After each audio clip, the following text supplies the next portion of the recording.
Hello and welcome to the dungeon. Dayman here. Today we're discussing our archer slash sniper build. Now, what does it mean to be an archer or a sniper? That means that you are precise with your shots, that you can keep distance from your opponents, and be able to deal significant damage in order to keep opponents at bay. Looking at our exosuits first, we're going to look at our mystify perk as to mystify our opponents, as if we are keeping proper damage, keeping proper distance. The damage taken by ranged attacks should be negligible, as their ability to hit us at range where we are most comfortable will keep us safe. We want passive regen because it's not impossible for us to get hit. There are plenty of thrown and projectiles that we will have to contest with. So if something gets in close to us, we want to be using that ability to stay up. You might also factor in the ability to reduce frozen time, as anytime you are not moving, you are a target. Speaking of moving, the two legs perks I most recommend for this build are either jump speed or jump height. Jump height is a little niche, but it allows you to get onto platforms otherwise unavailable to other players, and allows you to kind of more easily position yourself into advantageous locations. However, jump speed is really great for keeping that strafe, moving away from attacks, and further advancing that mystify perk, preventing you from getting hit. Now, when it comes to your arms perks, it really depends on the type of bow you are using. If you are going for the sniper build, I recommend that you go for the critical hits, because when it comes to being a sniper, it's about being too late to stop you. By the time you know there's a sniper there, it's too late, right?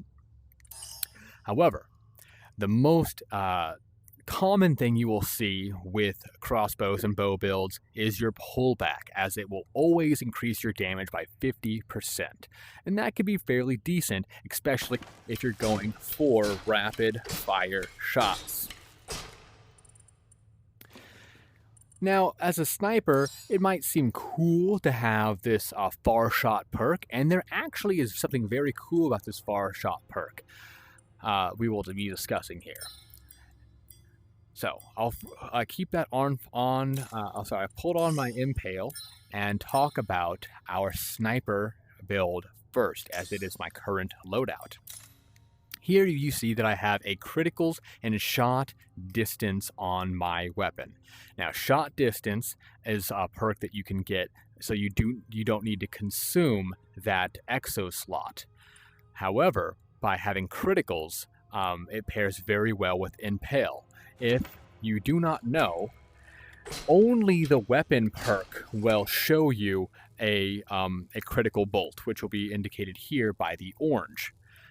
However, your impale exosuit will check it on contact. So just because a bolt isn't glowing orange doesn't mean that you're not going to land a critical blow, as only the weapon perk will be glowing. Another element to our bow here is by using both poison or using ice and slowing. Ice and slowing is the most powerful bow build that there is, almost bar none. However, there's a niche here for a sniper build, because poison will keel over an enemy and bring all of their targets, head, midline, all those things into position, allowing you to more easily get a shot off. But that's also true for ice, and slowing will also be incredibly good at stopping enemies in their tracks and allowing you to follow up with your shots. Now, the sorcerer damage is not at all what we're looking at. We're looking at slowing and ice on your bows. If you can't get slowing or ice, I always recommend finding some form of ice and slowing bow at any damage tier. Criticals are another thing that, if you've been on my channel for a while, you know that criticals are the greatest opportunity you have to increase your damage output. When it comes to your side weapons, however, this is about preference.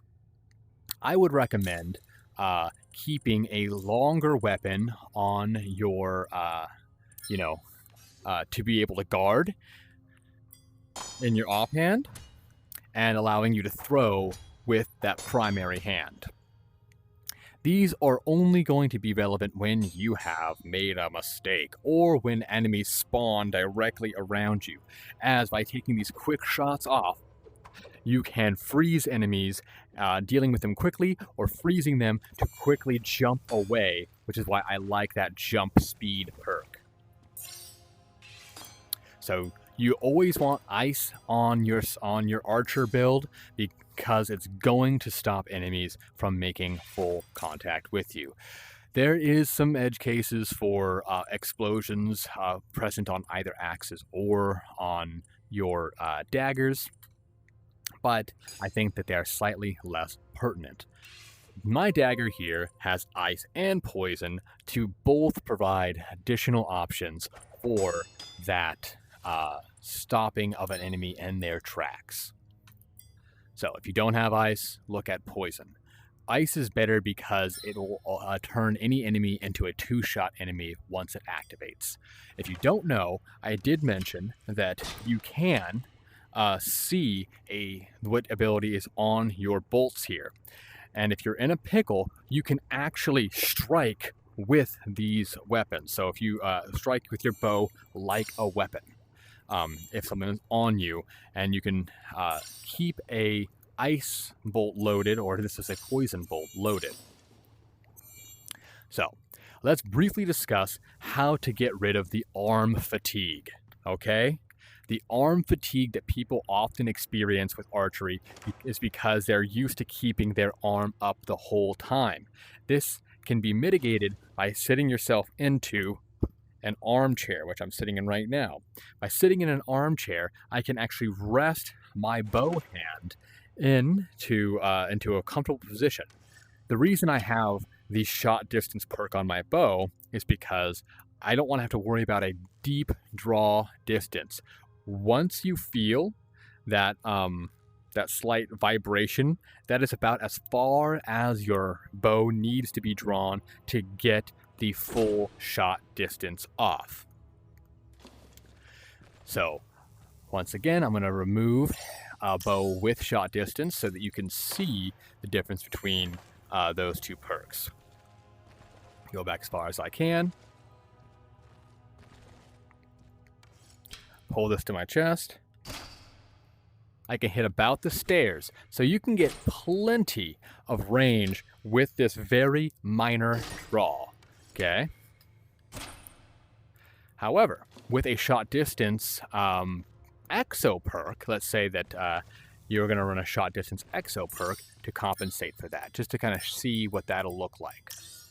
Far shot.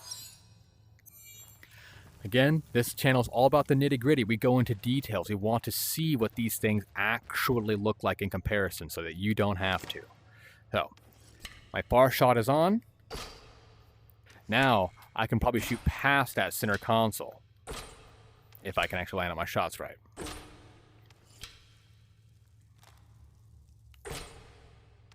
I'm already, on average, shooting further than the staircase, as we can see. So I can shoot about to that console, which might be another like 2.5 yards. So you get a pretty decent extension of range. So with and that'll pretty much equate to your shot distance on those.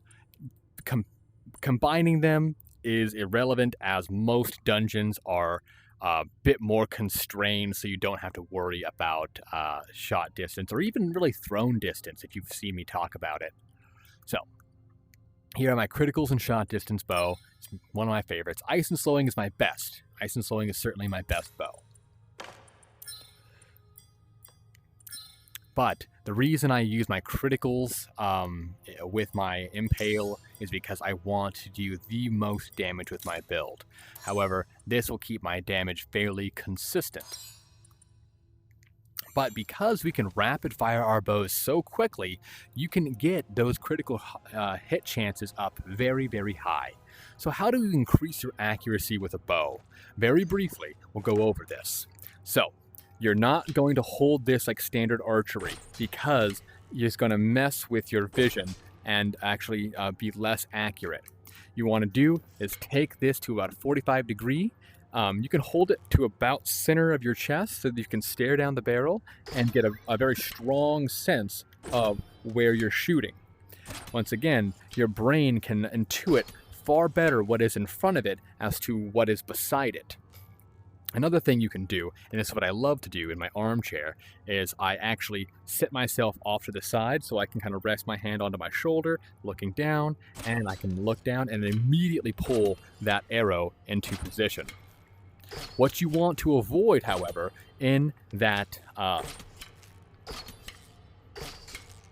what you want to avoid is when you pull it in, even if you're doing it off to the side here, when you reach that chin or chest, you want to avoid extending that pull to your shoulder because it will create a cocked arrow. Now, you can adjust for this by using actual archery techniques by opening up your body, but again, this is creating strain that is unneeded for the VR device, as you can get the exact same amount of power from your shot by pulling it just until you feel that vibration or basically to the center of your chest. Now, to be careful, the reason you don't want to be staying flat and having that 45 degree is it's helping you check whether it's in, out, up, or down. And again, I do kind of like this I literally lean into my armrest, look down the barrel, and then pull it directly to my shoulder underneath my head. So I'm looking, and that's allowing me to pull an arrow straight into the position.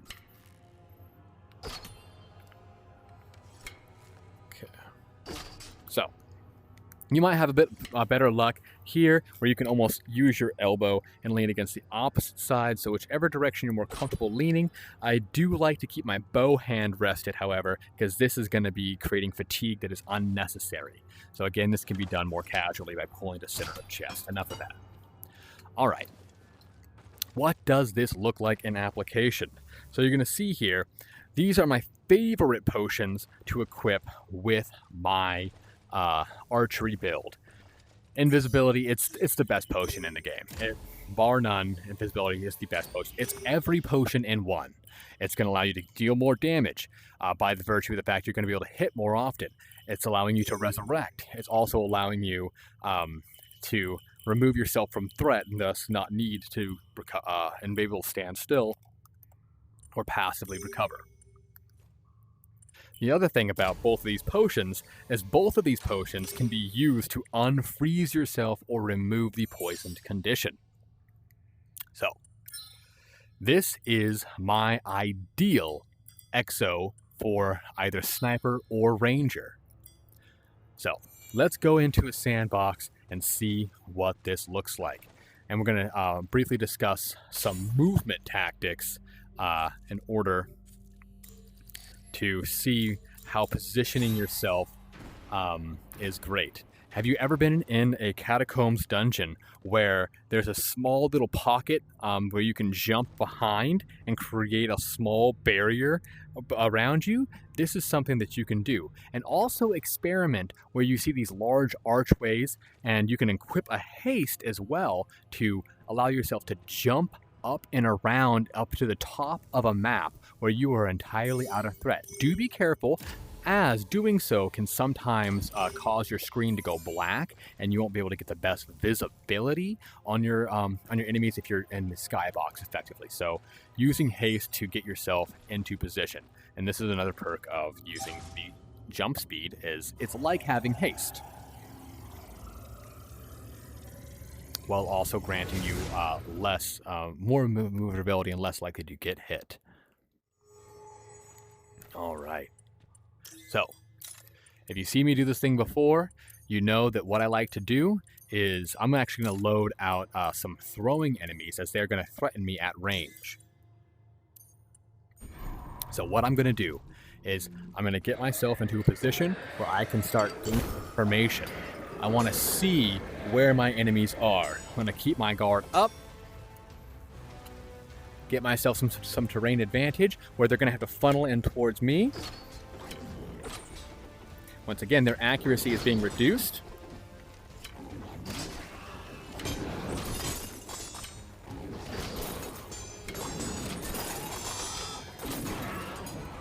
Follow up. Blocking strikes. I hear him at my side. Now, remember, you can also play like a sniper and take advantage of the time by which they are unable to move and get better shots off on them.